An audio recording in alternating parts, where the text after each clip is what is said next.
तो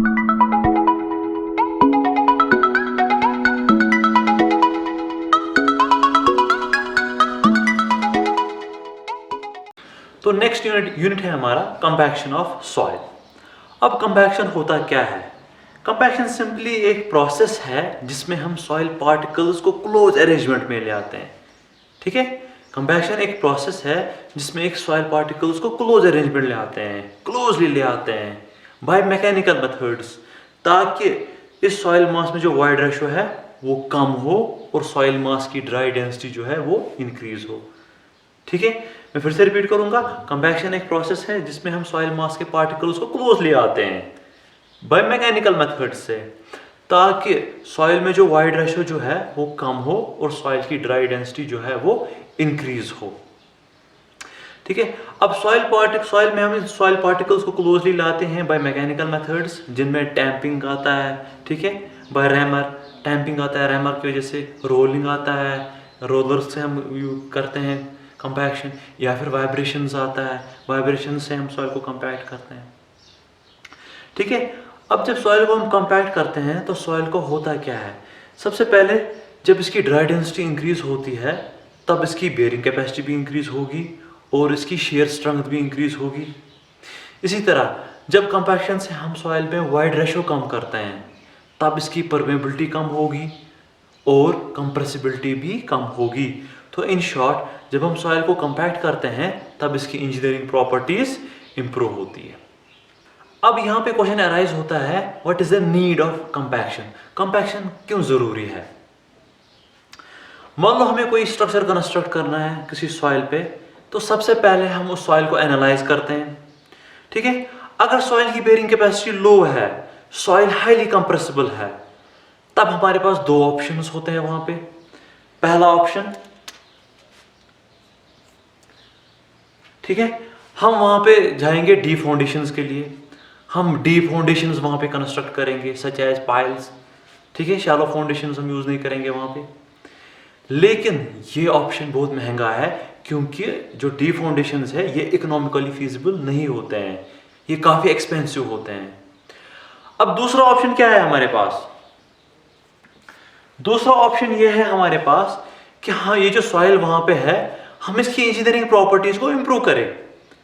ठीक है, इसकी कंप्रेसिबिलिटी डिक्रीज करें, ठीक है, इसकी बेयरिंग कैपेसिटी इंप्रूव करें, फिर हम वहां पे शैलो फाउंडेशंस ही यूज कर सकते हैं। अब हम इसकी इंजीनियरिंग प्रॉपर्टीज कैसे इंप्रूव कर सकते हैं? हम उस सॉइल को कंपैक्ट करेंगे, इधर बाय टैंपिंग और बाय रोलिंग और बाय वाइब्रेशंस। जब वो सॉइल कंपैक्ट होगी, वो डेंस होगी, उसकी ड्राई डेंसिटी इंक्रीज होगी, उसकी वाइड रेशो जो है वो कम होगा, उस सॉइल की कंप्रेसिबिलिटी कम होगी, परमेबिलिटी कम होगी, इसकी बेयरिंग कैपेसिटी इंप्रूव होगी, इसकी शेयर स्ट्रेंथ इंप्रूव होगी। जब ये सारी इंजीनियरिंग प्रॉपर्टीज इंप्रूव होगी तब हम डायरेक्टली वहां पे कंस्ट्रक्ट कर सकते हैं शैलो फाउंडेशन, फिर डीप फाउंडेशन की जरूरत नहीं है। इसी तरह चूंकि सॉइल जो है रेडीली अवेलेबल होती है, तो हम इसको डायरेक्टली यूज करते हैं कहीं जगह पे as construction material. For example in earthen dams. ठीक है, अर्दन डैम्स में हम डायरेक्टली यूज करते हैं सॉइल को एज कंस्ट्रक्शन मटेरियल। अगर इस अर्दन डैम में सॉइल लूज है, मीन सॉइल में वाइड रेशो ज्यादा है, देन क्या होगा?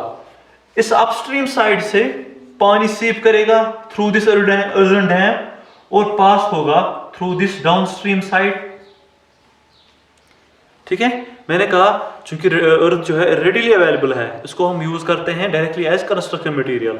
For example in earthen dam, तो अर्दन डैम में अगर जो सॉइल जो है लूज है आपकी, मीन जिसका वाइड रेशो ज्यादा है, तो क्या होगा? पानी यहां से सीप करेगा through upstream side which will pass through the downstream side. Downstream side से पास होगा, विद द रिजल्ट हमारे डैम में क्या आएगा? फेलियर आएगा। अगर इस डैम को हमने प्रॉपर्ली कंपैक्ट किया है तब इसमें वाइड रेशो क्या होगा? कम होगा। ठीक है, तब वाटर आसानी से इसके थ्रू पास नहीं हो सकता। इसी तरह हम सॉइल यूज करते हैं as construction material in the embankments, earth embankments में। ठीक है, तो अर्थ एम्बैंकमेंट्स में क्या होता है? हम एक एम्बैंकमेंट क्रिएट करते हैं ऐसे, ये उसका फ्रंट सेक्शन होता है, और फिर यहां से हम पेमेंट कंस्ट्रक्ट करते हैं, जो कि आप पढ़ोगे हाईवे इंजीनियरिंग में, एम्बैंकमेंट्स में। ठीक है, तो जो हमने एम्बैंकमेंट कंस्ट्रक्ट किया और यहाँ पे एक पेमेंट होता है, ठीक है, ये उसका फ्रंट व्यू है। अगर एम्बैंकमेंट प्रॉपर्ली कंपैक्टेड नहीं है, इसकी शेयर स्ट्रेंथ अच्छी नहीं है, देन ये स्लोप जो है, इस स्लोप और इस स्लोप में फेलियर आएगा। तो विद द रिजल्ट हमारे एम्बैंकमेंट में फेलियर आएगा एंड अल्टीमेटली फिर हमारे पेमेंट में ही फेलियर आएगा। तो इसीलिए यहाँ पे भी हमें सॉइल की प्रॉपर कंपैक्शन जरूरी है। अब चूंकि कंपैक्शन की वजह से सॉइल मास का वॉल्यूम कम होता है, जो टेक्निकल इंजीनियरिंग में एक और प्रोसेस है जिसकी वजह से सॉइल मास का वॉल्यूम कम होता है, that is known as consolidation. ठीक है, कंसोलिडेशन की वजह से भी सॉइल मास का वॉल्यूम जो है कम होता है, कंपैक्शन की वजह से भी सॉइल मास का वॉल्यूम कम होता है, बट ये दोनों चीजें सेम नहीं है। कंपैक्शन अलग चीज है, कंसोलिडेशन अलग चीज है। इन दो के बीच क्या डिफरेंस है ये मैं आपको बताऊंगा जब हम पढ़ेंगे कंसोलिडेशन ऑफ सॉइल। ठीक है, अब सॉइल की कंपैक्शन जो है वो हम रिप्रेजेंट करते हैं in terms of dry density. Means soil में कितना कंपैक्शन हुआ है या सॉइल में कितनी कंपैक्ट हमें करनी है वो हम देखते हैं in terms of dry density. और ड्राई डेंसिटी हम लेबोरेटरी में निकालते हैं by compaction tests such as standard Proctor test. Standard Proctor test. ठीक है, अब कंपैक्शन टेस्ट जो है वो हमें एक रिलेशनशिप बताते हैं between the dry density of the soil and water content of the soil या moisture content in the soil. Are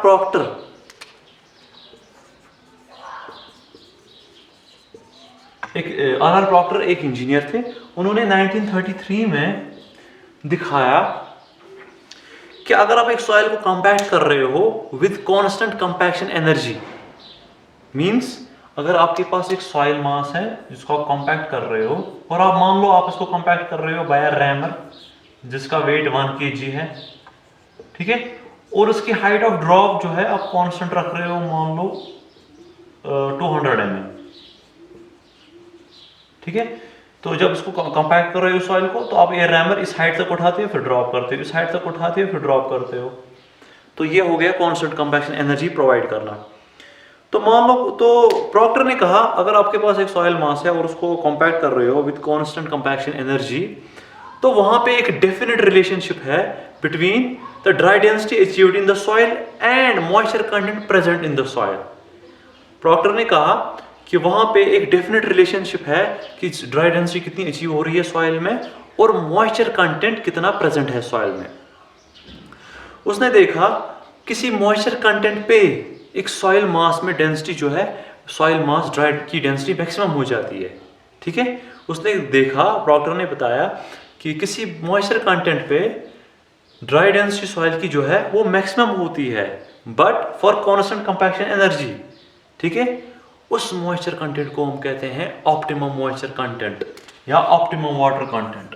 optimum moisture content denote करते हैं हम OMC से। और जो भी हम कंपैक्शन टेस्ट करते हैं वो तो हम रिलेशन डिटरमाइन करते हैं between the dry density of the soil and the water content of the soil. तो उसी में से हम निकालते हैं फिर optimum moisture content of the soil and the maximum dry density of the soil.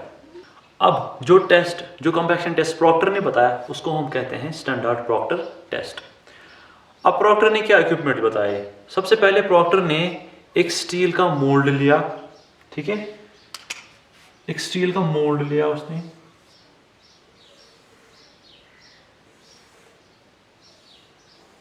Mould मतलब एक हॉलो सिलेंडर उसने लिया जिसका डायमीटर जो है 4 इंच था।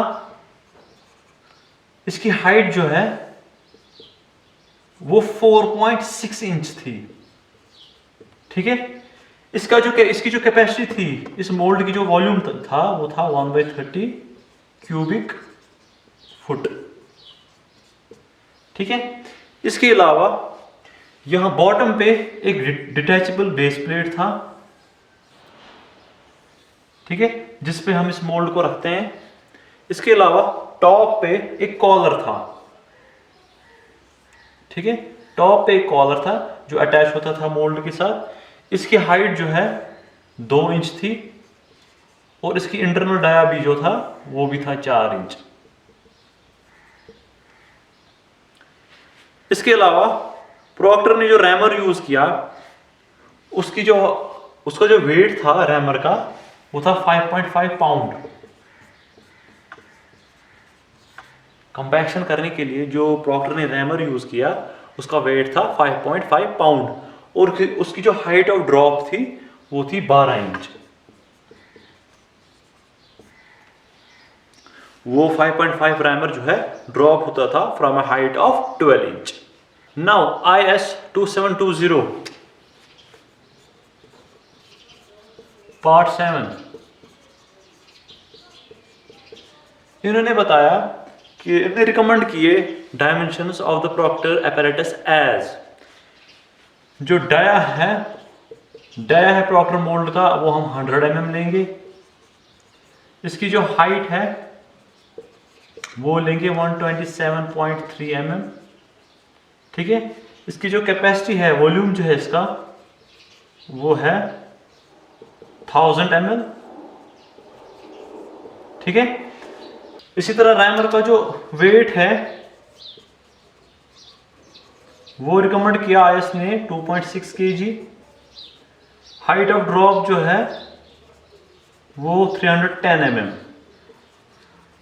And diameter of the rammer, जो फेस डायमीटर रैमर का है वो IS ने रिकमेंड किया 50 mm। अब हम टेस्ट कैसे करते हैं? सबसे पहले हम एक सॉइल सैंपल लेते हैं जिसका वेट होता है 3000 ग्राम। वही होता है 3 kg का सॉइल सैंपल लेते हैं। बट ये सॉइल सैंपल या एयर ड्राइड होना चाहिए या ओवन ड्राइड होना चाहिए, and it should be passing 4.75 mm CU। ठीक है, इस सॉइल सैंपल को हम एक ट्रे में लेंगे और इस सॉइल में आप थोड़ा सा वाटर ऐड करेंगे ताकि इसका वाटर कंटेंट पहुंचे 4%, अगर ये कोर्स ग्रेन सॉइल है, या इसका वाटर कंटेंट पहुंचना चाहिए 8% अगर ये फाइन ग्रेन सॉइल है। ठीक है, मैंने कहा सबसे पहले हम एक 3 kg का सॉइल सैंपल लेंगे which should be oven dried या air dried and it should be passing 4.75 mm CU। इसको हम एक ट्रे में लेंगे और उस सॉइल में हमें थोड़ा सा वाटर ऐड करना है ताकि इसका मॉइस्चर कंटेंट कितना पहुंचे। अगर कोरस ग्रेन सॉइल है तो मॉइस्चर कंटेंट 4% आना चाहिए, अगर फाइन ग्रेन सॉइल है तो इसका मॉइस्चर कंटेंट जो है लगभग 8% आना चाहिए। अब हम कितना वाटर ऐड करें ताकि मॉइस्चर कंटेंट 4% आए? ठीक है, तो सॉइल में हम कैसे कितना वाटर ऐड करेंगे ताकि इस सॉइल का वाटर कंटेंट 4% आए? गौर से देखना वो हम कैसे निकालते हैं। क्योंकि सॉइल ओवन ड्राइड सॉइल है तो टोटल वेट सॉइल का कितना है 3000 ग्राम। यही वेट होगा वेट ऑफ सॉइल सॉलिड्स का भी, क्योंकि सॉइल जो क्या है ओवन ड्राइड है तो वेट ऑफ सॉइल सॉलिड्स 3000 ग्राम होगा। क्योंकि वाटर कंटेंट किसके बराबर होता है, weight of water divide by weight of soil solids multiplied by 100। अगर हम यहाँ पे वेट ऑफ वाटर निकालेंगे वो कितना आएगा, वो आएगा बराबर water content multiplied by weight of solids multiplied by 100 divided by 100। तो वेट ऑफ वाटर कितना आ रहा है हमें यहाँ पे, टोटल वेट कितना, वाटर कंटेंट कितना हमें डालना है 4%।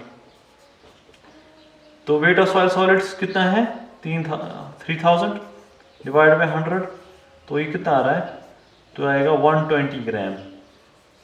ठीक है, तो हमें वेट ऑफ वाटर हमें निकला 120 ग्राम। अब डेंसिटी ऑफ वाटर आपको पता है वो होती है 1 ग्राम पर cc या 1 ग्राम पर मिलीलीटर। तो डेंसिटी किसके बराबर होगी फिर, तो mass weight of water divide by volume of water किसके बराबर है, 1 के बराबर है। तो वॉल्यूम ऑफ वाटर निकलेगा हमें बराबर वेट ऑफ वाटर के। तो वेट ऑफ वाटर हमें पता है कितना है 120 ग्राम है, तो वॉल्यूम ऑफ वाटर हमें मिलेगा 120 मिलीलीटर। गौर से देख लेना। तो दैट मीन्स उस सॉइल को आपको 120 मिलीलीटर वाटर ऐड करना है ताकि उसका मॉइस्चर कंटेंट कितना पहुंचे, 4% पहुंचे। इसी तरह आप 8% कैसे ऐड करोगे, बिल्कुल इसी प्रोसीजर से आप 8% भी सॉइल में वाटर कंटेंट ऐड कर सकते हो। ठीक है, तो अब हमने क्या किया, इस सॉइल में थोड़ा सा वाटर ऐड किया ताकि इसका मॉइस्चर कंटेंट कितना पहुंचे, 4% आए। और इसमें हम क्या करेंगे, फिर प्रॉपर मिक्सिंग करेंगे पूरी सॉइल को और फिर ट्रे को वहीं पर रखेंगे मैच्योरिंग के लिए। कुछ मिनट 10-15 मिनट्स के लिए इस सॉइल ट्रे को वहीं पर रखेंगे। इन द मीन टाइम हम क्या करेंगे, हम इस प्रॉक्टर मोल्ड ले आएंगे और इस प्रॉक्टर मोल्ड का वेट निकालेंगे। ठीक है,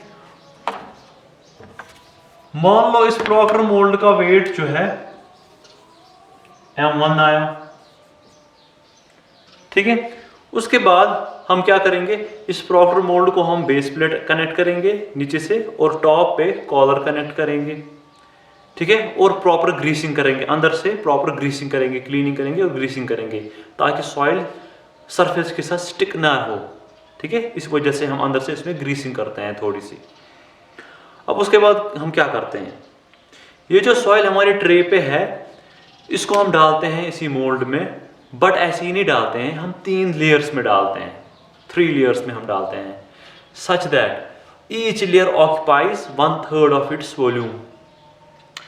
ट्रे में जो सॉइल है उसको हम उठाते हैं, किस में डालते हैं, इसी मोल्ड में डालते हैं, लेकिन हम 3 लेयर्स में डालते हैं, सच दैट ईच लेयर जो है ऑक्यूपाई करता है 1/3 वॉल्यूम मोल्ड का। अब हम क्या करते हैं, जब हमने पहला लेयर डाला उसके बाद हम क्या करते हैं, इसमें कंपैक्टिंग करते हैं, रैमिंग करते हैं, किससे, रैमर से।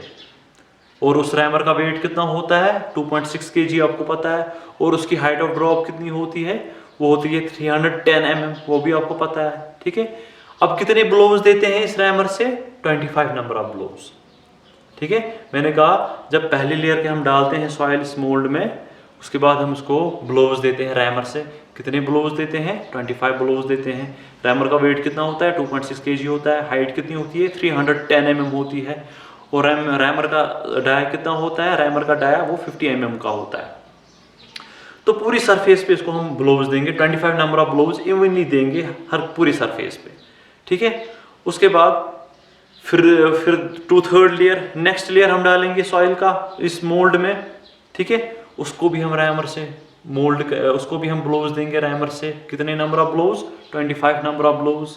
ठीक है, पूरी सरफेस पे। उसके बाद फिर से हम तीसरी लेयर डालेंगे, उसको भी हम क्या करेंगे, ब्लोज देंगे रैमर से। कितने ब्लोज, 25 नंबर ऑफ ब्लोज। उसके बाद हम क्या करते हैं, उसके बाद हम कवर को आहिस्ता हटाते हैं मोल्ड से।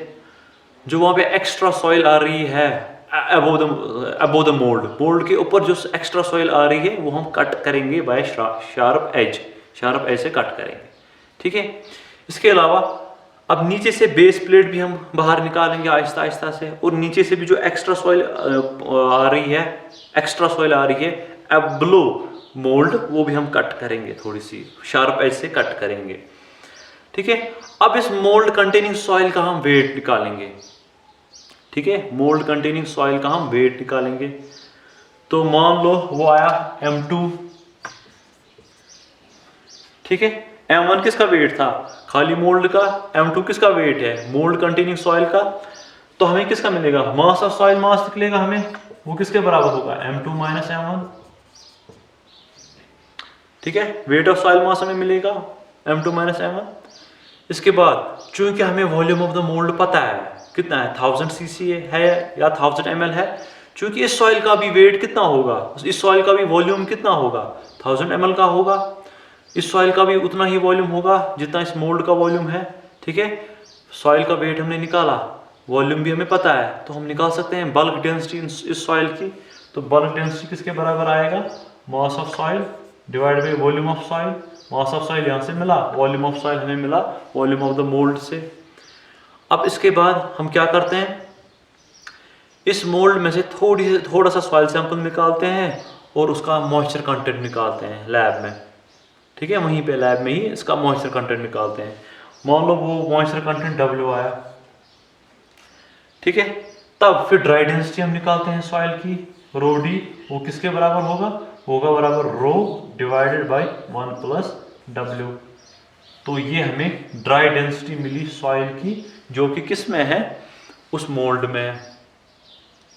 इसके बाद हम क्या करते हैं, इसके बाद हम इस सॉइल को वापस ट्रे पे रखते हैं, इस मोल्ड को वापस ट्रे पे रखते हैं और सॉइल को बाहर निकालते हैं। ठीक है, इस सॉइल को बाहर निकालते हैं इस मोल्ड से वापस ट्रे में फिर से मिक्स करते हैं और इसमें 2-3% वाटर और ऐड करते हैं सॉइल में, फिर प्रॉपर मिक्सिंग करते हैं, फिर सेम प्रोसीजर करते हैं। ठीक है, फिर लास्ट में फिर से हम बल्क डेंसिटी निकालते हैं, फिर लास्ट में क्या निकालते हैं, ड्राई डेंसिटी निकालते हैं, वाटर कंटेंट निकालते हैं और ड्राई डेंसिटी निकालते हैं।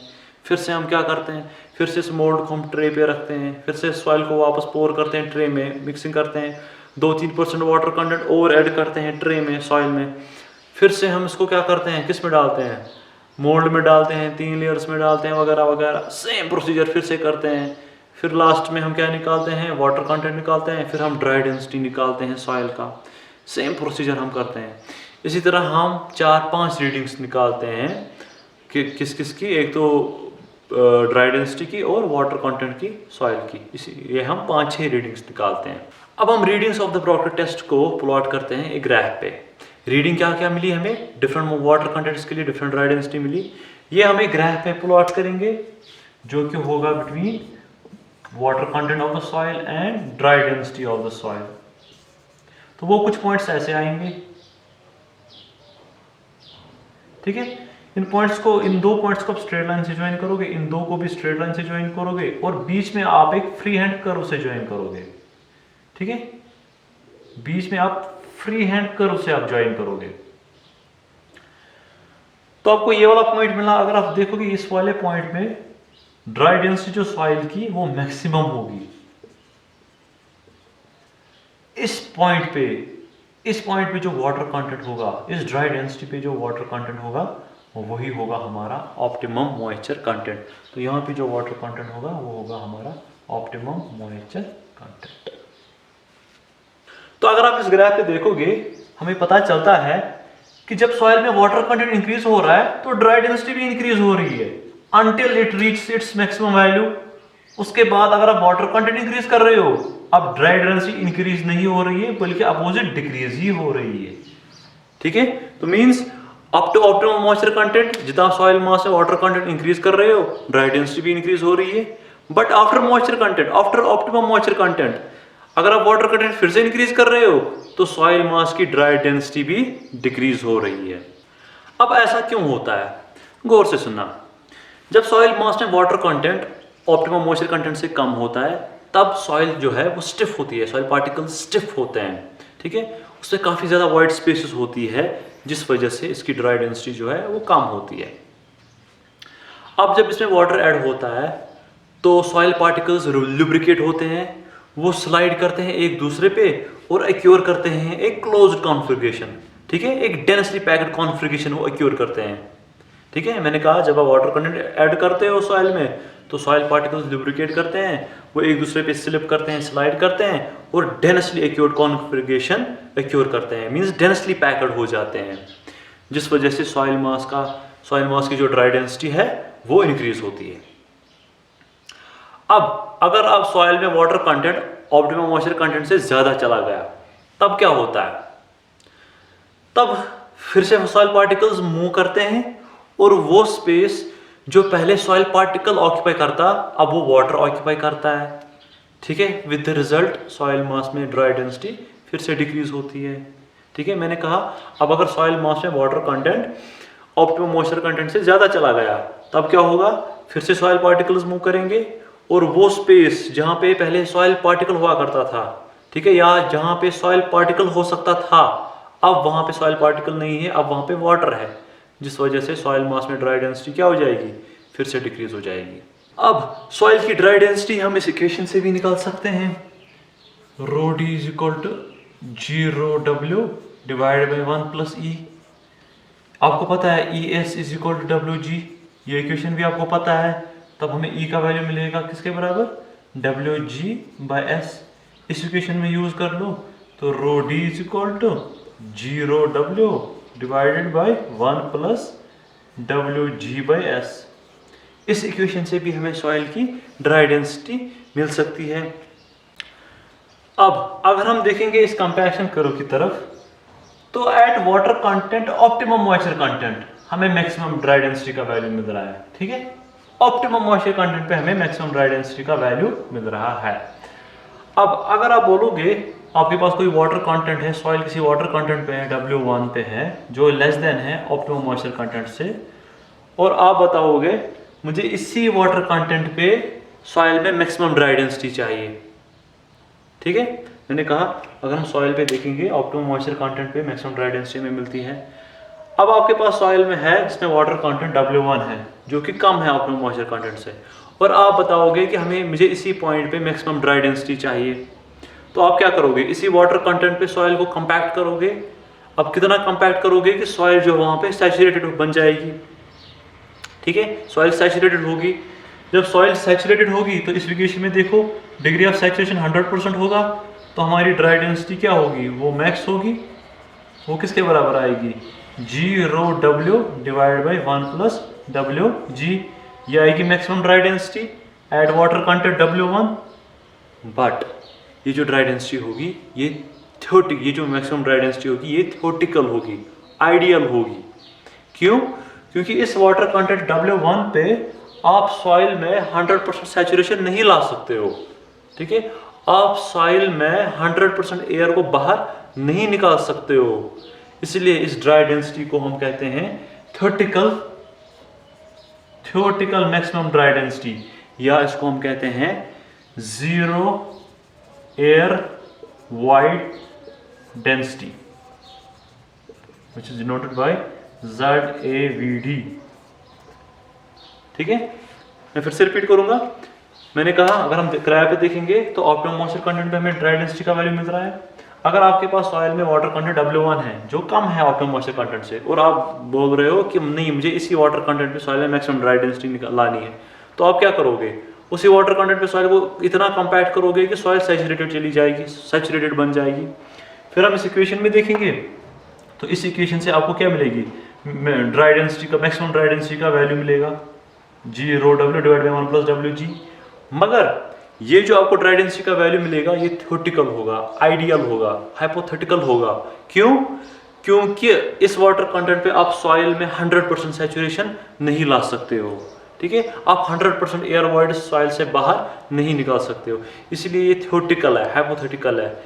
इस थ्योरेटिकल मैक्सिमम ड्राई डेंसिटी को हम कहते हैं जीरो एयर वाइड डेंसिटी भी कहते हैं। ठीक है, अब अगर आप डिफरेंट वाटर कंटेंट्स पे, ठीक है, अब अगर आप डिफरेंट वाटर कंटेंट्स पे जीरो एयर वाइड डेंसिटी निकालोगे, ठीक है, डिफरेंट वाटर कंटेंट्स पे जीरो एयर वाइड डेंसिटी निकालोगे, मींस डिफरेंट वाटर कंटेंट्स पे अगर आप ये थ्योरेटिकल मैक्सिमम ड्राई डेंसिटी निकालोगे, ठीक है, फिर उन पॉइंट्स को आप ज्वाइन करोगे तो वहां पे एक लाइन मिलेगी, उस लाइन को हम कहते हैं जीरो एयर वाइड लाइन या 100% सैचुरेशन लाइन। वो लाइन हम कंपैक्शन कर्व के साथ ही प्लॉट करते हैं, वो ये होती है। तो ये होगी हमारी जीरो एयर वाइड लाइन या 100% सैचुरेशन लाइन।